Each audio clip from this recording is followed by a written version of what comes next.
அம்மா தான் என்கிட்ட நீங்க என்ன பார்க்கணும்னு சொன்னாங்க.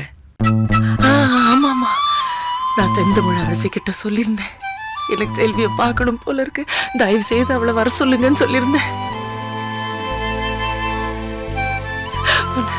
உன்னை பார்த்த அப்புறம் தான் எனக்கு சந்தோஷமா இருக்கு.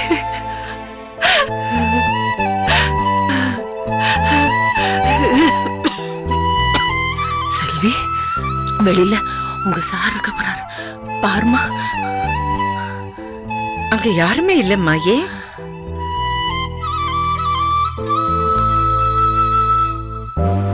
செல்வி,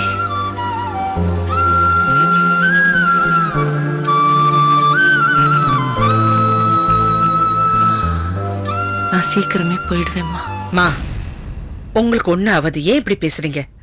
நீங்க சீக்கிரமாவே குணமாயிடுவீங்க. அந்த நம்பிக்கை எனக்கு இல்லம்மா. இது பாரு, யார் யார் உன்னை எது சொன்னாலும் நான் நம்ப மாட்டேம்மா.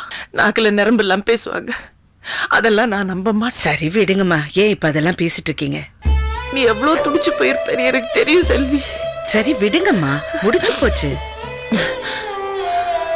நான் செத்தா யார் யார் நல்லதுன்னு நினைக்கிறாங்களோ அவங்கதான் இந்த விஷத்தை கொடுத்துருக்காங்க. மா, விட்டுடுங்க, அத பத்தி பேசாதீங்க.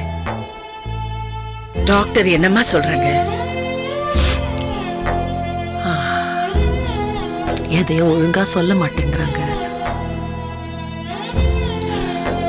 குணப்படுத்திருவோன்னு பாசிட்டிவா ஆறுதலா பேசுறது கூட வரமாட்டேங்கிறாங்கம்மா. எப்படி இவங்கெல்லாம் டாக்டர் ஆனாங்க? பெட் சைட் மேனர்ஸ்ங்கிறது முழு ஜீரோ. செல்வி, இந்த விஷம் என்ன கொல்றதை விட நீ என்ன பார்க்க வருவியோ மாட்டியோங்கிற வேதனை தாம்மா என்ன கொன்னுகிட்டு இருந்தது. அதான் நான் வந்துட்டேன் இல்லம்மா.